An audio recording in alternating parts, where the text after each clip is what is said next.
Hi friends, welcome back to our channel. இன்னைக்கு நம்ம channel என்ன பார்க்க போறோம்னா Cadbury World. இத பார்க்கிறது தான் இன்னைக்கு வந்திருக்கிறோம். இது வந்து எங்க இருக்குன்னு பார்த்தீங்கன்னா பர்மிங்ஹாம் பக்கத்துல இருக்கிற ஒரு போன்வில்ன்ற வில்லேஜ்ல தான் இருக்கு. நமக்கு எல்லாருக்குமே தெரியும் போன்வில் சாக்லேட். இந்த சாக்லேட்டை பற்றி நம்ம எல்லாம் கேள்விப்பட்டிருப்போம். அந்த சாக்லேட்லாம் சேர இடம் தான் இந்த Cadbury World. இந்த ஊரையே வந்து சாக்லேட் ஃபேக்டரியில் இருக்கிறவங்க இந்த சாக்லேட் ஃபேக்டரியில் ஒர்க் பண்ணுறவங்களுக்காக உருவாக்கினதான் இந்த இடம். அதனாலே வந்து இந்த சாக்லேட் ஃபேக்டரிக்கு அந்த சாக்லேட் நேமே வச்சுட்டாங்க போன்வில்ன்ட்டு. இந்த சாக்லேட் ஃபேக்டரியில் வந்து நம்ம ஃபஸ்ட்டாக போகிற இடம் தான் வந்து ஆஸ்டெக் ஜங்கிள். இந்த ஜங்கிளுக்குள்ளே நம்ம ஏன் வந்தோன்னா இந்த சாக்லேட்டு வந்து கோகோ பீன்ன்ற பழத்திலிருந்து தான் வருது. இந்த கோகோ பீன் வந்து அமெரிக்காவில் இருக்கிற ஆஸ்டெக் மக்கள் குடிக்கிற ஒரு பானமாக தயார் பண்ணி குடிச்சிட்டு இருக்காங்க. இந்த ஆஸ்டெக் மக்களோட சிவிலைசேஷன் பற்றி தெரிஞ்சுக்கிறதுக்காக தான் நமக்கு நிறைய இன்ட்ராக்டிவ் கேம்ஸ் வச்சுருந்தாங்க. இவங்களோட சிவிலைசேஷன் பற்றி நம்மளும் கற்றுக்கணும் என்று தான் இதோட முக்கிய நோக்கம். இந்த சாக்லேட் செய்கிறது வந்து முக்கியமான ஆணிவேராக இருக்குது இந்த கோகோ பீன் தான். ஸோ இந்த கோகோ பீனை வந்து யூரோப்புக்கு எப்படி எடுத்துன்னு வந்தாங்கன்னு கதையை சொல்கிறதுக்கு ஒரு ப்ரொஜெக்ஷன் யூஸ் பண்ணி ஒரு புது டெக்னிக்காக நமக்கு ஒரு நாடகம் மாதிரி இங்கே வந்து போட்டு காமிக்கிறாங்க. அந்த நாடகத்தில் வந்து நம்மளுக்கு எல்லாத்தையும் எக்ஸ்பிளைன் பண்ணுவாங்க. ரொம்ப சூப்பராக இருந்தது. இந்த ஆஸ்டெக் பெண்ணோட பக்கத்தில் இருக்கிறவ தான் கோர்டஸ். இவர் வந்து ஸ்பெயின்லேருந்து வந்தவர். இவரோட போட்டு உள்ளதான் இந்த ஜோன் வச்சுருக்காங்க. அமெரிக்காவுக்கு போன இந்த கோர்டஸ் இந்த கோகோ பீனோட மதிப்பெல்லாம் புரிஞ்சுக்கிட்டு 15வது நூற்றாண்டு இதை ஸ்பெயினுக்கு எடுத்து வந்திருக்காரு. ஆஸ்டெக் மக்கள் இந்த கோகோ ட்ரிங்க்கை வந்து ஃபஸ்ட்டு சில்லி பவுடர் மட்டும் போட்டு குடிச்சிட்டு இருந்திருக்காங்க. அதுக்கப்புறம் ஸ்பெயினுக்கு வந்த பிறகு அதில் வந்து பட்டை சுகர் இதெல்லாம் கலந்து வேறு மாதிரி இந்த கோகோ ட்ரிங்க்கை வந்து குடிச்சிட்டு வந்திருக்காங்க. இந்த ட்ரிங்க்கோட சீக்ரெட் வந்து 100 வருஷத்துக்கு மேலே ஸ்பெயின் நாட்டுக்குள்ளே வச்சுட்டு இருந்திருக்காங்க. ஆனால் கிங் பிலிப் II ஸ்பெயினோட பொண்ணை லூயிஸ் XIII ஃப்ரான்ஸுக்கு கல்யாணம் பண்ணி கொடுக்கும்போது அந்த சீக்ரெட்டையும் சேர்த்து ஃப்ரான்ஸுக்கு எடுத்துகிட்டு போயிருக்காங்களாம். அவங்க அப்போ தான் யூரோப்புக்கே இந்த ட்ரிங்க் பற்றி தெரிய வந்திருக்குது. நெக்ஸ்ட்டு வந்து நிறைய ஜோன் இருக்குது. அதில் பார்த்திங்கன்னா ஒவ்வொரு ஷோ இருக்கும். அந்த ஒவ்வொரு ஷோலேயும் வந்து எப்படி சாக்லேட் உருவானது அந்த ஸ்டோரி, அதுக்கப்புறம் இனிய அடுத்த வர எல்லா ஷோவில் பார்த்திங்கன்னா இந்த கேட்பரி எப்படி பண்ணுறாங்க அந்த சாக்லேட்டோட ஹிஸ்ட்ரி, அந்த ஃபேக்ட்ரியோட ஹிஸ்ட்ரி, அதுக்கப்புறம் வந்து ஃபஸ்ட்டு எப்படியெல்லாம் என்னென்ன சாக்லேட் ஃப்ளேவரில் பண்ணாங்க, அதுக்கப்புறம் அவங்க எப்படி சேஞ்ச் பண்ணாங்க, அப்புறம் மெஷினில் வந்து எப்படி சாக்லேட் பண்ணுறாங்கன்றதெல்லாம் அந்த ஷோவில் இருக்கும்.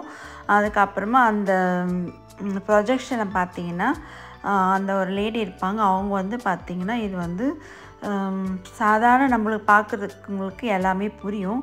இப்போ காது கேட்காதவங்களுக்கு வந்து புரியாதில்ல அவங்க என்ன சொல்கிறாங்கன்னு. அதனால அவங்க வந்து சைன் லாங்குவேஜில் எக்ஸ்பிளைன் பண்ணுறாங்க இந்த சாக்லேட்டோட ஹிஸ்ட்ரி பற்றிலாம். அதுவுமே ஒரு நல்லா இருந்தது அந்த மாதிரி பார்க்குறதுக்கு. இதெல்லாம் முடிச்சுட்டு போனோடனே நம்மளுக்கு வந்து ஒரு டெமோ இருக்கும். சாக்லேட் எப்படி பண்ணுறாங்க காமிப்பாங்க. ஆனால் அந்த சாக்லேட் வந்து நம்மக்கிட்ட கொடுப்பாங்க. அது வந்து நம்மளால் சாப்பிட முடியாது. ஜஸ்ட் ஒரு ஃபன்னுக்காக நம்மளே நம்மளோட ஓன் டிசைன்லாம் க்ரியேட் பண்ணிக்கலாம். நம்ம நேம்ஸ் எழுதிக்கலாம், நம்ம டிசைன் பண்ணலாம். ஸோ அந்த மாதிரி இதில் தான் நாங்கள் வந்து எங்களோட சேனல் நேமும் அங்கே எழுதணும். அது முடிச்சுட்டு போன பிறகு நம்மளுக்கு ரியல் சாக்லேட் அங்கே வச்சுருப்பாங்க.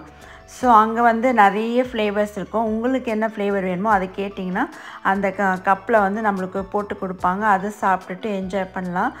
அதை முடிச்சுட்டு அதுக்கப்புறம் நம்மளுக்கு வந்து ஒரு ட்ரெயின் ரைடு இருக்குது. அதுலேயும் வந்து பசங்களுக்காக ஒரு ஃபன்னாக ஒரு நல்ல ஒரு ட்ரெயின் ரைடு இருந்துச்சு. அதையும் பார்த்துட்டு என்ஜாய் பண்ணோம். ஸோ அதெல்லாம் முடிச்சுட்டு வெளியில் வந்தோடனே திரும்ப நம்மளுக்கு போகும்போதும் ஃபியூ சாக்லேட்ஸ் வந்து ஃப்ரீயாக கொடுப்பாங்க.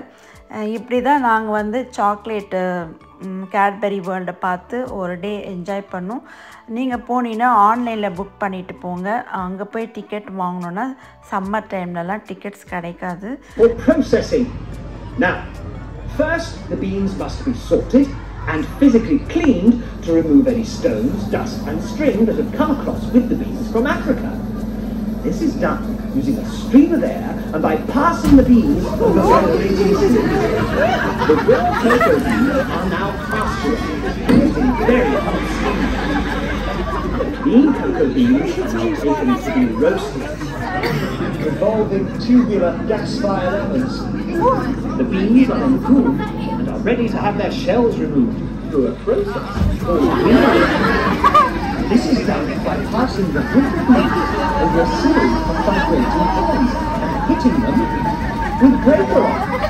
The shell is then blown away and the remaining pieces of bean are called nibs. The nibs are now ground up in large mills. This process generates heat, which helps to transform the nibs into a thick, chocolate-coloured liquid called cocoa liquor or mass. Some cocoa liquor is taken to our factory at Marlborough for further processing. The rest of the liquor is pressed to extract the cocoa butter. The refined cocoa butter is now taken to Bourneville, where we will catch up with it later. Meanwhile, the cocoa liquor that has been taken to Marlborough is pumped into storage tanks, ready to be turned into chocolate crumb. Over 150 tons of sugar and 500,000 litres of fresh full cream milk are delivered to Marlborough every day to be used in this process. But first, the milk must be pasteurised and then evaporated to remove most of the water before sugar can be added to produce a sweetened condensed milk. The liquid milk and sugar solution is now heated again before the cocoa liquor from Chirk is added and thoroughly mixed to create a thick paste. The paste is then squeezed between steam-heated rollers under a huge vacuum, causing the paste to turn into a powder. The resulting crumb is scraped from the rollers, dry taken to Bourneville in tankers, where it is ground and mixed into a paste with this, the cocoa butter, which came from Chirk earlier. The paste is then refined into a flake before being conched or mixed to form a liquid chocolate. This liquid chocolate is used to make all our famous milk chocolate products.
இந்த Cadbury world வந்து பார்த்திங்கன்னா 1824 தான் start பண்ணியிருக்காங்களா அந்த பார்ன்வில் வில்லேஜில்.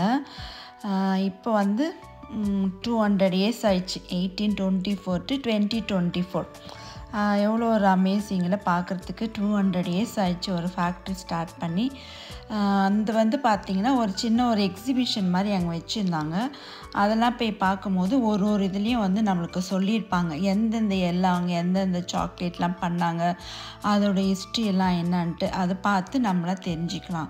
உங்களுக்கு இந்த video பிடிச்சிருந்தா லைக் பண்ணுங்கள், ஷேர் பண்ணுங்கள், மறக்காமல் சப்ஸ்கிரைப் பண்ணுங்கள். தேங்க்ஸ் ஃபார் வாட்சிங்.